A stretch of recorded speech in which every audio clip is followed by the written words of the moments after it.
So in 2025, one of the biggest ways that young people are building generational wealth is by selling an asset that they've created, whether it's a sports betting community, a WAP business, a school business, an agency, a coaching and consulting business, a subscription business, an info product business. So if you've created something that makes money, it's possible to sell that business for up to 3 to 5 times what it makes in a calendar year. But there's a specific way of going about this that only about 1% get correct to ever achieve a 7 or 8 figure exit. My name is Ben Zogby, and 2 years ago, I sold my first business for $1.8 million. In this video, I'll be going over the 6 core principles to getting that deal done. It's an incredibly value-packed video and all the things that I did to sell my business for 7 figures and also help other entrepreneurs sell their business. So grab a pen and paper and I'll see you in my computer. All right, let's jump right in. So these are the 6 things that you must understand in order to sell your business for 7 figures. So I know there's a lot of information out there, a lot of people telling you how to sell a business that have never done it before. You can rest assured this method comes tried and true. I use this method to sell my own business for 7 figures. 99.9% of entrepreneurs cannot say that. So this is not just like theoretical stuff I'm throwing at you here. It works in practice as well. So let's jump right into it. So the first thing that we need to understand here, if we're targeting a 7 or 8 figure exit, is that anything that makes money, right? Anything that produces cash flow can be sold as an asset, but you need the proper strategy and you need the proper structure. We'll get into structure in a second, but you need a proven strategy. So a lot of you guys here are successful business owners, right? And you understand that to build a successful business, you need a proven strategy. So why would it be any different for exiting a business? Why would it be any different for targeting a 7 or 8 figure exit? So 99% of entrepreneurs who try to sell their business don't have a strategy, which is why 99% of entrepreneurs don't have a 7 figure exit. Now, so here are the 6 core elements to a 7 figure exit strategy. The first thing that we need to understand here is that systems are what we're selling, and the numbers associated with those systems determine the valuation. So you're not selling $100K a month in revenue, if that's what you're making. That's not what you're selling. You're selling the systems that get you to 100K in revenue. And so a lot of people assume that just because they're making money, they have a valuable asset that someone else is going to be willing to pay for. And I can virtually guarantee you that if your business isn't systemized the right way, you're not going to get any interest from buyers. Okay, so yes, anything that makes money can be sold as an asset, but only if they have the right systems. So the first step here is you need to get your systems in a place where they're attractive to someone else in order for them to go ahead and write you a check for those systems. Keep in mind, a business that cannot be transferred is worth $0 to someone else. A business that only you understand is worth $0 to someone else.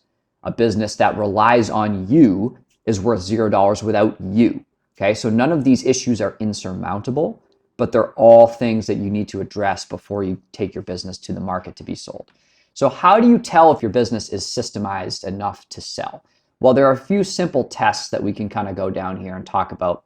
And, basically if you have favorable answers to these 5, you're going to have a systemized business that's going to be attractive to someone else. So the first one is the key man risk test or the school bus test.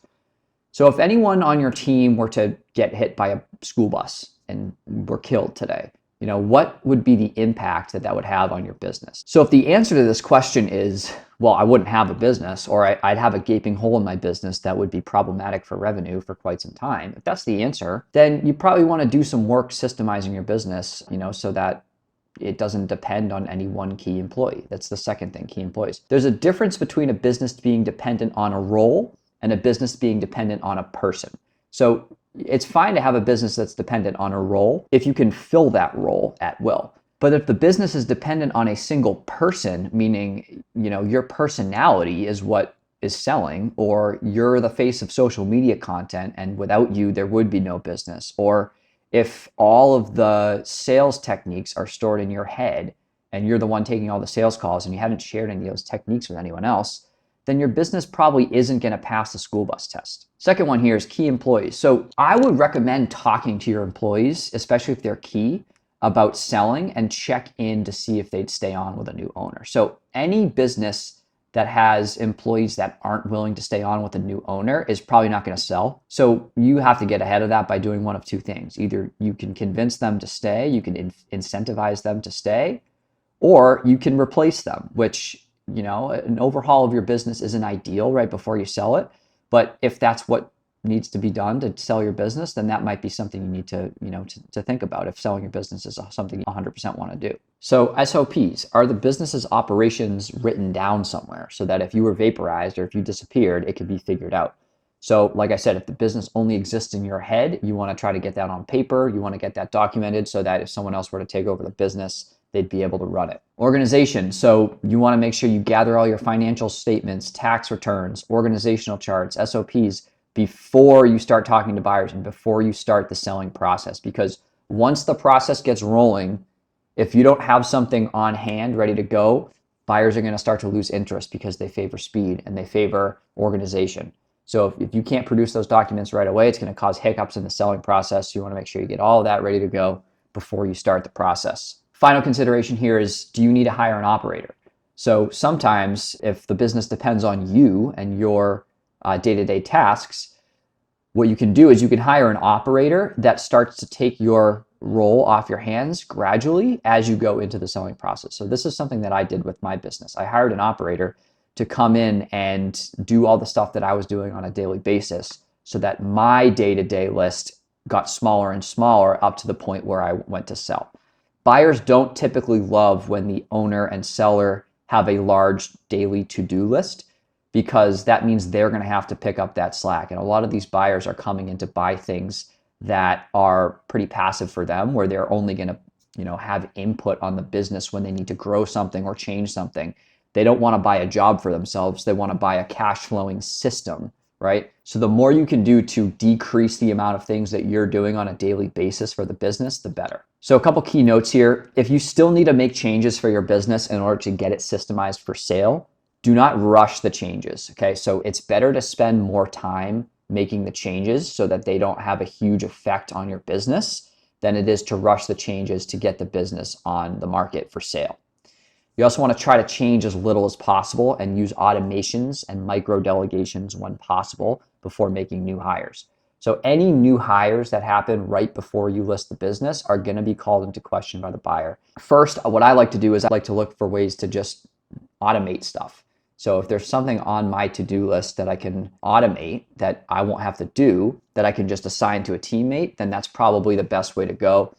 And then micro delegations, if you have an existing team, you can just switch around what they're responsible for day to day to make sure that everything is covered by the people that are already on your team. Lastly here, the difference between a $100K a month business that sells for $5 million and a $100K a month business that never sells and is worth zero to someone else is systems. So remember, systems are what you're selling. If your systems aren't in a place where your business is going to be attractive to someone else, then your business probably isn't going to sell. So a good test for this is if you have a classmate, a friend, a relative that has expertise or experience in the field that you're working in, and you ask them to run your business, if they could do it without you having to train them for 6 months, then it's probably a sellable business. But if they were to have a million questions, then it's probably not a sellable business yet. So that's a good test there. Okay, moving on to number 2 here. The second thing is that we got to get our expectations in line. In order to achieve a 7-figure exit, you have to come into the process with your expectations already ready to go. I cannot tell you how many times I get a new conversation started with someone that wants to sell their business and they want to work with us, and they say, I'm not willing to let my business go for any less than 20 million. And they're doing like 10K a month. And so that's someone that's really tough to work with, first. And second, that's someone who's never going to sell their business because the expectations are already way, way off. And so you're not going to trick anyone into buying your business for more than it's worth. Remember, your business, it has a value, and that value is determined by measurable metrics. And it's not just an arbitrary number that you come up with, that someone's going to pay for your business. Buyers are smart. And it's the reason why they have money to buy your business in the first place. And you're not going to really be able to get them to pay much more than your business is really worth. So in order to be aligned on those expectations, we have to figure out what our business is worth. And so at its very simplest form, a business is worth seller discretionary earnings, or whatever the business makes after expenses per year, times some profit multiple in the range of 1 to 5, generally 1 to 5. So here are a few examples. So if a business makes 150K a year and it's determined that that business's multiple is 3.0, then the enterprise value or the sale price of that business would be about 450. Business that makes $1 million a year with a 3.5 multiple, 3.5 million. Business that makes 600K per year times a 4.5 multiple in this case, $2.7 million enterprise valuation. A cool tool you can use here are add backs. So any expense that the business incurs that is either an owner salary, owner benefit, or discretionary spending, you can then add that expense back into the profitability of the business, which sometimes really affects the enterprise value. So if your business is making 150K per year, and on top of that 150K, you also took a $120,000 salary, well, when someone else takes over your business, they're not going to have to pay you that salary anymore. So that 120 a year can be factored back into the profitability of the business. And you can see it changes the enterprise value here from 450 to 810, almost doubles the enterprise value, which is crazy. So make sure you're looking for these add backs, right? So anything that, if you're discretionary spending, right? So any like professional training, any one-time big expenses that, you know, you're not going to really need to incur in the future, or a new owner's not going to need to pick up in order to run the business, those can all be added back into the profitability of the company. So just keep in mind, if you're not using add backs, it's a really good way to boost the enterprise value. And one more thing I want to talk about here is setting a realistic multiple. So typical multiples here are between 1 and 5. And this is just the number that you multiply by your annual earnings to figure out the enterprise valuation. So it's a good idea to assume a 3x multiple for a solid, good, steady business. And then anything that's growing at a rapid rate or has a long history or has a unique market position or advantage or a really high growth rate or distinguishing factor, you can assign a 4 or 5 multiple to. And then anything that's declining, anything that's, you know, not really unique, or anything with an owner that just is looking to get out and kind of get what they can get for it, typically demands a 1 to 2x multiple. So as you can see, there's quite a range here in what you can use as a multiple. Typically, when I list a business on behalf of a seller, I like to start at 4 or 5. There's going to be some negotiation, but unless there's some extenuating circumstance where the business is just crashing and burning, we're going to try and list at a 4 or 5 multiple. And there's going to be some negotiations. But in general, if you're going above a 5x multiple, just expect that you're probably not going to get a ton of interest, and you're probably not going to get a ton of conversations started. So in order to get some demand for your business, you do have to kind of play in this wheelhouse here. The other thing we want to make sure we do is understand your deal structure. So enterprise value is one thing, but the other important factor here is how much of the enterprise value is going to be cash at close. So competitive businesses with a lot of interest, these businesses usually aren't around on the market for more than 30 days because, you know, they're going to get bought up quickly. Typically, they have growing revenue, a strong brand, loyal customer base, large social media following, etc. Businesses like that are 4 or 5x multiples, they could demand 100% cash at close, right? They could be ultra competitive businesses, but in general, you want to expect around 75% cash at close. So 75% cash at close should apply for any business with good interest, steady operations, normal growth, good performance history. You know, these businesses typically sell in 60 to 90 days front to back, and you should expect to probably, for these businesses, receive around 75% cash at close. And then anything that maybe can't find a buyer is declining in revenue. If you, the owner, are mentally exhausted or you just want to be done with the business, then it's good to kind of expect like a 50% cash at close for this type of business. All right, so aligning your expectations is critical to getting a deal done. You have to make sure that you're coming to the table knowing what you can get and knowing sort of why things are justified, why valuations are justified. Okay, so the next thing that's critical to a 7-figure exit is understanding that good deals take time. You're not going to complete a 7-figure deal in a week. It's just not going to happen, right? Anyone who is going to write you a 7-figure check, it's going to take more than a week for them to feel comfortable and confident giving you that money. So coming into the selling process expecting a fast, easy sale is a great recipe to burn out quickly, give up leverage, and end up getting a deal that you're not completely happy with, or end up not getting a deal at all. So in general, 5-figure deals you can probably expect to take a month to 2 months end to end. 6-figure deals you can expect 1 to 3 months end to end. And then anything higher than 6 figures, like 7 or 8-figure deals, you need to expect a 3 to 6 month or more end to end period, right? So this includes listing your business, buyer solicitation, discussing with buyers, getting your offer, consulting with your point person or your representative or your broker. So Other than being patient, this does have some real implications on your approach to selling your business. So I wouldn't have put this in the top 6 things that you need to do to sell your business if being patient was the punchline here. Your business health during the selling period is critical. And so it's important to understand that you aren't done with your business the day you decide to sell, or you're not done with the business the day you meet a buyer, or even the day you get an offer. You're done with your business when the docs are signed and the wire hits your account. And so in the meantime, you're still responsible for your business's performance. Whatever business performance got your investor excited about the deal will need to continue throughout the time you do the deal. And so you need to make sure that you're running your business in an ordinary fashion so that your business performance keeps up so you don't lose the deal. And so it's really a good idea to prepare for a marathon and maybe only have to run a mile than it is to prepare to run a mile and then to figure out it's a marathon later. This is why it's really important to have someone in your corner that's a representative and is going to be able to do some of this stuff on your behalf, because this is a full-time job. Selling your business is a full-time job. Running your business is a full-time job. And if you don't feel like you can take both on at the same time and, maintain business performance throughout this selling process, then it's probably a good idea to have someone run point on selling your business for you so that you can take care of running the business. It's even a good idea if you think you can do both. The next point here to remember is that distribution is everything. So, you guys are successful entrepreneurs. You guys have businesses that are doing good numbers in cash flow. Otherwise, you wouldn't have made it this far in the video. But you're a successful entrepreneur. You understand that in order to have a business, you need to get it to people. You need to find people to buy your stuff. So distribution is also important and critical in the selling process. Even though you're only selling to one person, you still need to cast a wide net in order to find the right buyer. So selling a business is all about finding the correct buyer for your business. In order to maximize the chance of connecting with the right buyer, you have to make sure that you're throwing the widest possible net. And for this reason, I recommend using a large listing platform like Flippa.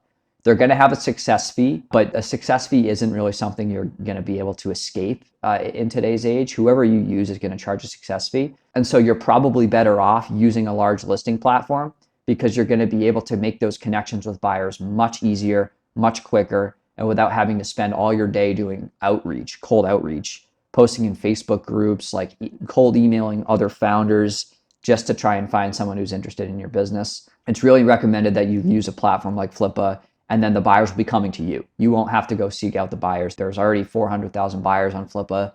They're already waiting for deals to hit the platform like yours. So yes, distribution is important, but having a filtering system for the buyers that are coming through is just as important. So you have to make sure that every buyer signs an NDA before learning anything about your business.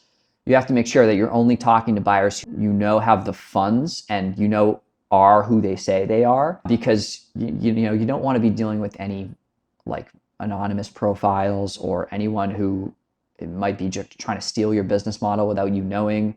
You want to make sure that you're only talking to real search fund managers or real strategic buyers or real founders of other bigger companies that are definitely who they say they are, that have the money to buy your business, because you're going to be able to get a lot more done talking with 8 to 10 buyers that are serious than you are talking to 800 to 1,000 buyers who all aren't serious. You're better off just talking to the ones that have the money. You also want to make sure you compile a blacklist. This is a good tip here. So if there's any individuals or companies that you don't want them to know you're selling your business, it's good to have these in a list so your broker or your representative can make sure that anyone coming through is not those people.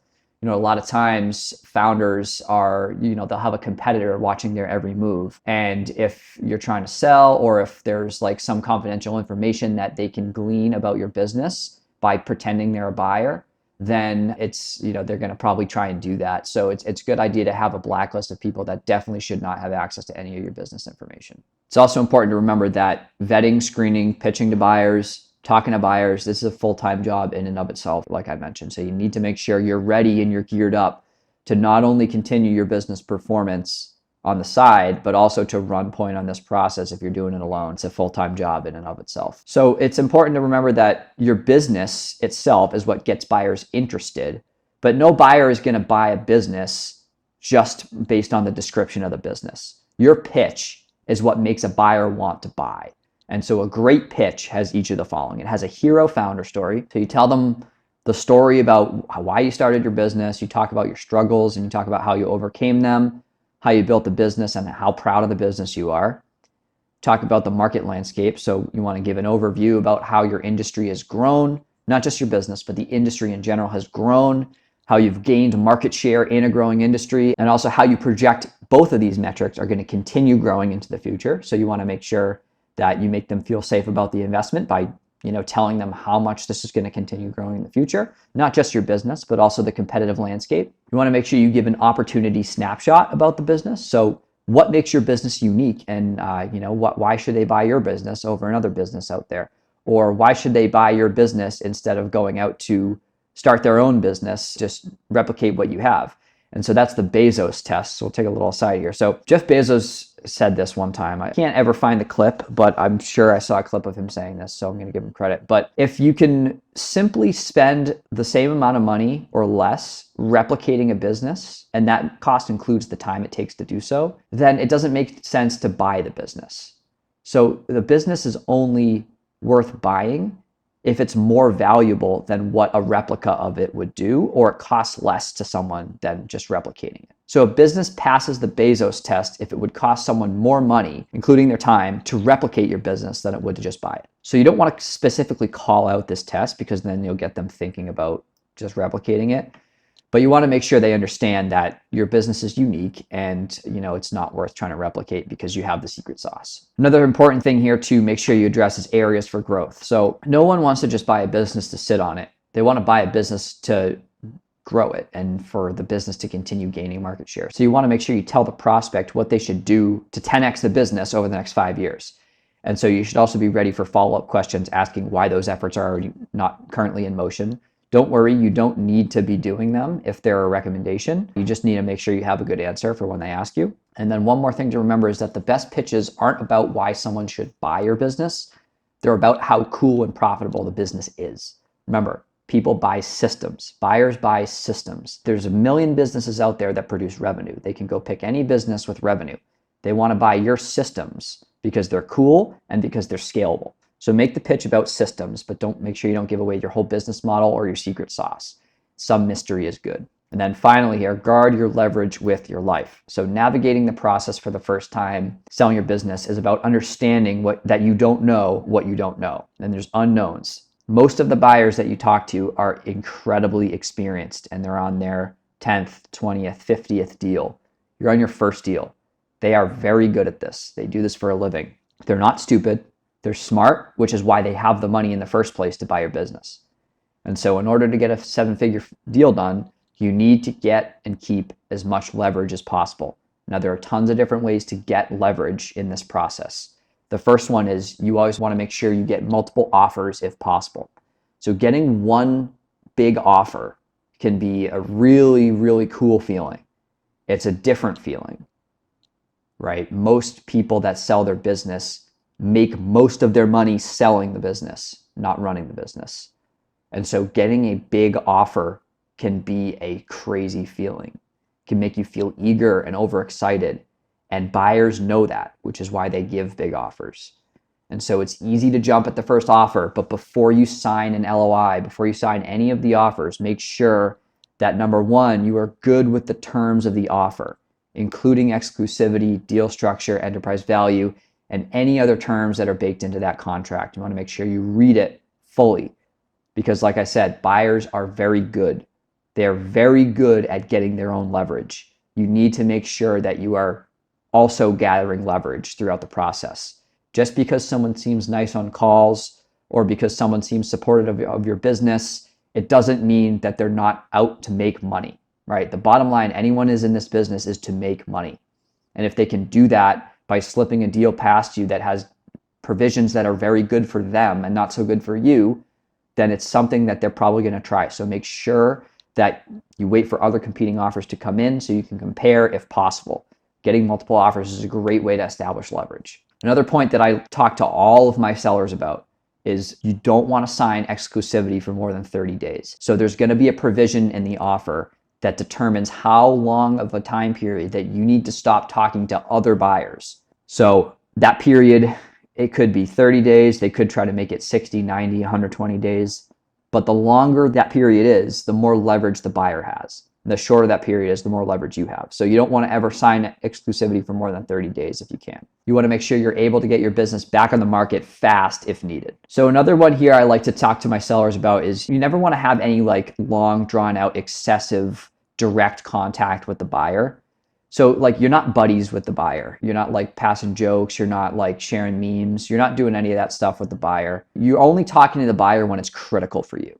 So having a professional in your corner, someone like our team, to run point on the sale of your business is a very, very good idea. Someone with experience, someone who's done a ton of deals. It's a very good idea because someone like that's going to be able to catch BS before it even gets to you and filter it out so that you're not falling into traps that you don't even know exist. For example, I've seen buyers try to infiltrate the seller's business and get access to accounts before the purchase agreement signed. And they do this because they want to get their hands in the business and they want to have control over the business before the deal's closed so that they can make sure the deal gets closed and they can establish leverage, right? So if a buyer has access to all your accounts before the purchase agreement is signed, then they have a ton of leverage over you. Not that they're going to use that for anything nefarious, but the main thing is that they already have all your accounts. And so you're already committed to the deal. And so you're more likely to give into any new provisions or new asks that the buyer has.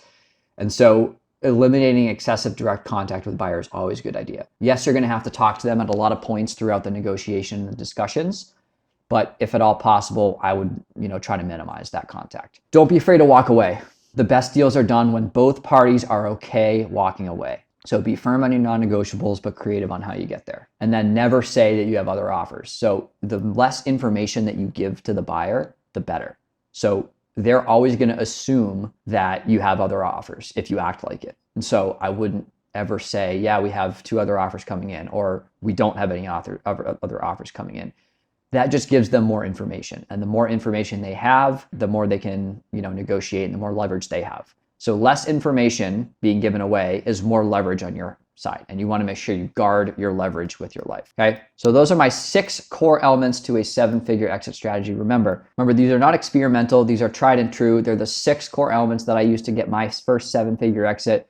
They're the 6 core elements that I've used to help other entrepreneurs sell their businesses for 5, 6, and 7 figures. And if you got value out of this video, if you liked anything I was saying, please make sure to give this video a thumbs up. Subscribe to my channel. I am putting out videos about how to sell your business, how to buy businesses, how to grow businesses. And with that, thank you for watching, and I'll see you guys in the next video.